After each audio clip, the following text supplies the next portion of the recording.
right, so this is all pretty straightforward, really. Um, 1 inch PVC.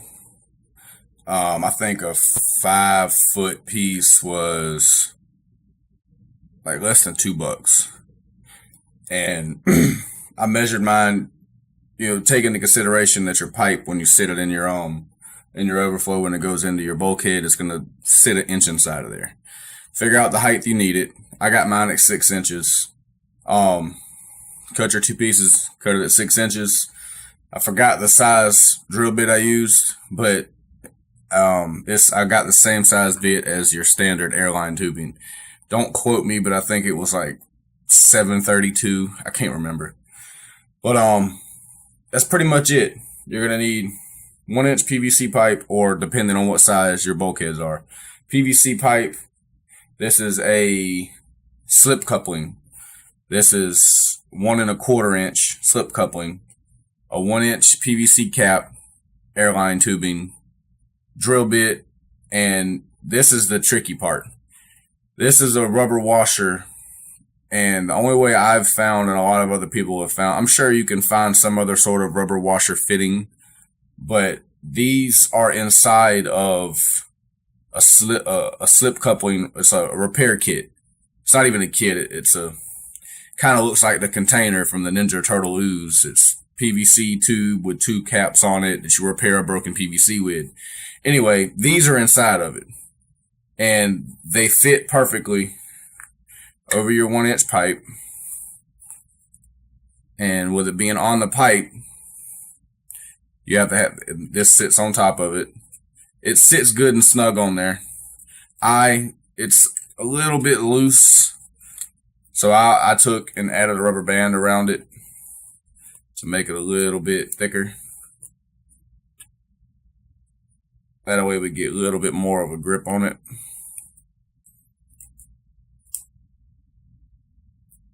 Let's see here. Get this again. And the damn rubber band broke. I got another one sitting right there. Try this one more time. Do this in one take. I'm not retaking this video. I refuse. Anyhow, get that doggone rubber band around it. It just makes it a little bit wider, gets you a little better seal. Like I said, cut your pipe the height you need. Take a drill bit. I went ahead and just got the same size drill bit. I used the same one, standard size air tube fitting. Once you put it on, figure the amount of room you're going to need here. I had mine down about here. Take a marker or whatever, mark your line where the bottom of your pipe comes to. Take it off, and wherever you mark that line in the region of your mark and the rubber washer, just take your drill bit and more or less just pepper a bunch of holes in it. Rubber band came loose. Just pepper a bunch of holes in it. You don't want the holes to be below your coupling. If they're like that, it's kind of pointless. You want them to be up under there. That way the water goes in and then through the pipe, therefore silencing the sound of the water with the cap on it. Anyway, getting to it here. Doggone rubber band back on. This is way longer than I wanted it to be. Slide this puppy on. And of course it's all wet, so it's not sliding. There we go. Anyway, get it on there. Get the cap on. That's pretty much it. Like I mentioned, I mentioned in the second part of this video, this right here helps you control the amount of airflow going into your pipe, give you more suction, more pull, more water flow, some say. But that's really it.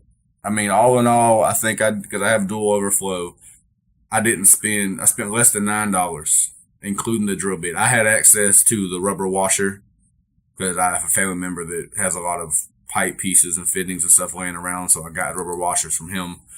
I had to buy like the coupling and stuff, but all in all, while I was buying this coupling and the drill bit, I added up the price of what I would have had to pay if I didn't have access to the stuff, not including having to buy the fitting to get that washer out of. I spent less than $9, and it took me all of 10 minutes. Cut your pipe, put your coupling on, make your mark, drill your holes all in there, slip your coupling on, slip your cap on, you got to drill a hole in the top, put your airline hose in and you're done. That's all it is. I mean, for 10 minutes of work and way less than $10 of money, you can 98% silence your overflow, 100% silent. You can sleep peaceful at night. At nighttime, everybody knows everything seems to get louder. But that's it, guys. Thanks for watching. And that's pretty much it. Only thing I really got to do is I got to get me a dowel to put on the end of these hoses. You're not really going to be able to see it too rapidly because it's dual overflow, but if I cover this hole, you'll see the water level start to go down. Typically it would go down faster, but I've got dual overflows. You can see the water level going down. You're taking all the air out of there, getting more flow or whatever they say. Now when I let it go, it comes back up. So I'm going to get an airline hose, a little dial to dial these in the best I can with having to. One's always going to pull a little more than the other. And I may actually make the initial pipe taller. The only noise I'm getting right now is the water coming out of here falling into here.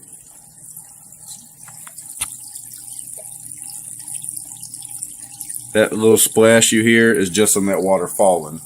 But if I raise these pipes up some, the water will be higher before it goes in the tube. You won't hear that at all.